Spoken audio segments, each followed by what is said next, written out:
Hello.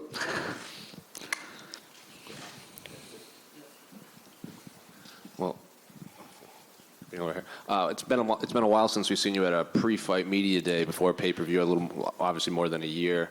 I didn't even think you were a father the last time we spoke to at one of these. So, what are the emotions now leading up to this fight with Mateusz Gamrot? Man, I'm so excited. Like you said, it's been so long. I had that injury, which was like mentally and spiritually was very hard to get over. And then to finally be here at this moment, I got this weight cut I got to take care of. But besides that, I'm so excited, man. I'm so happy, which is weird because, I don't know if people talk about being happy right before a fight, but I'm pretty excited. You were supposed to headline a fight night against Islam, but now you're fighting on a big pay-per-view main card. It might not be the main event, but is this best case scenario for your return outside of fighting for the title in your return? On paper, I don't think it's best case scenario. I think in reality, I'm getting paired up with someone like Dustin Poirier, Michael Chandler. Those would have been the best case scenario. But on paper, for me, I think Mateusz is like top 5. I think he's very, very good. So an opportunity to fight someone as good as him is just as good for me.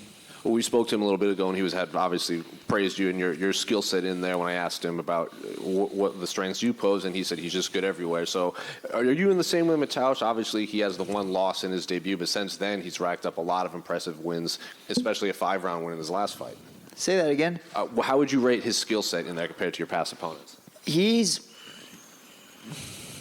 hard to say whether he's the best guy I've fought yet. I'll know after the fight, obviously, but his skill set, his ability to change the pace, go from striking to the ground he's incredible. He has a lot of tools that I think that make him special. He's definitely a championship fighter, so stopping him will be very exciting for me. You've been asked about this a lot leading up to this. How tired of you are you being asked about the whole backup Alex Volkanovski situation going on? I'm not really that tired of it since I just found out about it. I've been just processing it. It took a while. I was pretty annoyed about the whole thing, so I took a step back. I put myself in everybody's shoes because, calling and yelling at my manager for a while, that didn't make me feel better. But here's what I thought about. Volk is pound for pound the king right now, right? I'm correct on that? Yes. And he offered to be a backup. If I was in the UFC shoes, it'd be a no-brainer for me as well. It's not harder to understand why they did what they did. Does it suck for me? For sure it sucks for me, but I understand why everybody did what they did. And with that being said, I just take my focus back to what I need to do, and then that's Gamrot. Did your daughter make the flight? How'd your daughter handle the whole flight over here? So we were terrified of the flight. We were like, is this going to go smooth? How is this going to be? And she ended up sleeping most of it. And then once in a while, she'd be like, hey, I want to get up and walk or like walk me around. And I was like, perfect. So I just pick her up and I'd walk around. I hate sitting in the airplane, especially for a 15-hour flight. So every opportunity I got to get up, I got up and I walked around and stretched my legs, and that's all she wanted to. And then she'd just go back to sleep. It was such a great flight that I think our flight back is going to be a nightmare. I don't know why, but that's how I feel. You mentioned that you've sort of understood and accepted this backup situation with Alex Volkanovski, but does that change if he still leapfrogs you to get a title shot for the winner on Saturday? Will that change your mind? Will you suddenly be like, no, that's not okay? I mean, it still sucks. Like being backup and losing that position sucks. Losing the title shot sucks. It all is as crappy as it gets. But I understand why they're doing what they're doing, and I understand.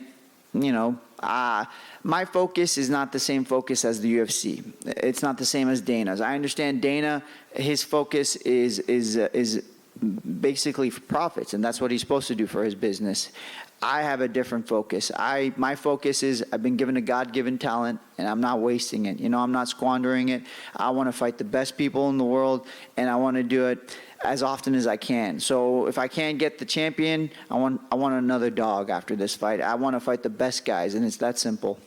A lot of times fights are made on storylines in this sport. Maybe you can sort of beef out with Alex over this, and you can fight him when he moves up to lightweight.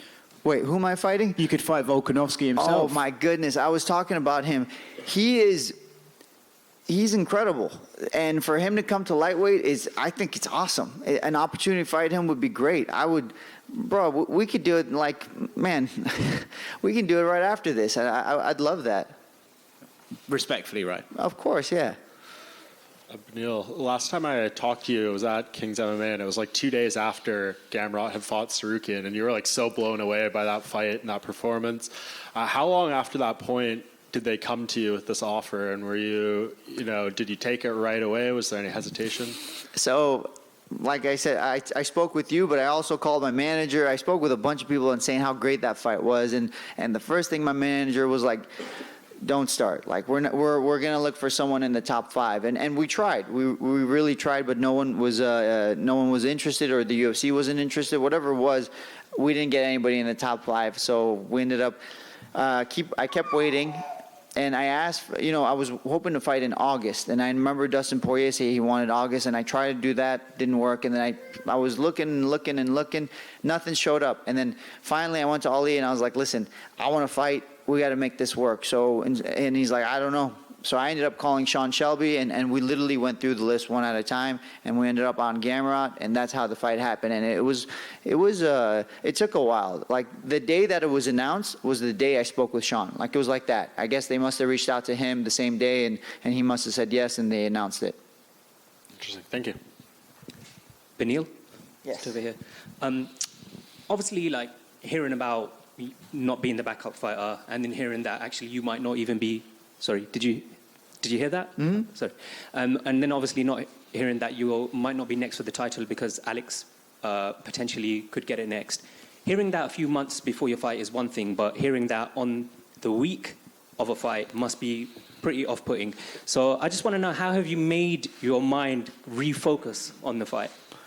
Like I said before, I'm a devout, God-fearing man, and what I did was basically put myself in these people's shoes, and then I went back to prayer, and then I remembered that my focus is different than everybody else's focus. I don't look to. The belt is important because it's part of my job, and that's my job is to go for that, but it's not the end of it. So as soon as I remembered that, it was easy to reset and get back into the game. Hi, Beneil. Sorry. Go ahead. Hi, Beneil. Was any part of this camp, did you focus on Charles or Islam? Any part of this camp strategizing the fight if may happen? Sorta. What I realized was, thanks to my opponent Gamrot, I have to be ready kind of for everything.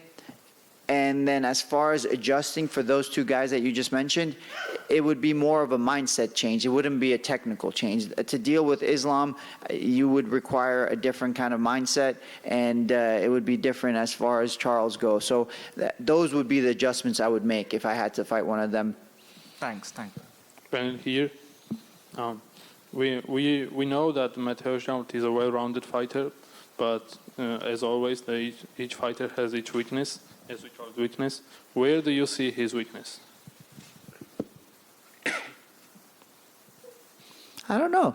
I'm going to find out Saturday. The best way to find somebody's weakness is to put some pressure on them. So we'll put some pressure on them and see where we find the weakness, where we find that chink in the armor.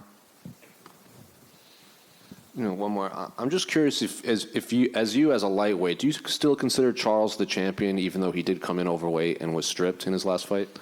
Yeah, I think he's definitely a champion.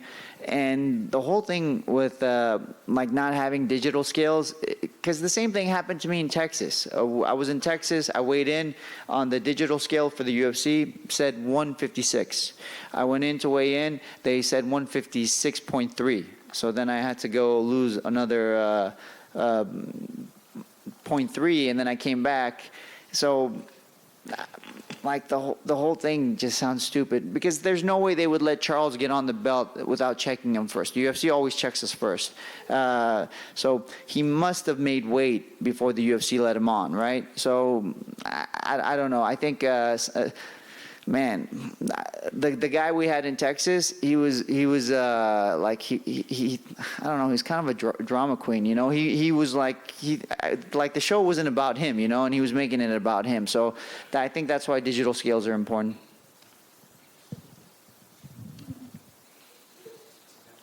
We're good. Have a great night.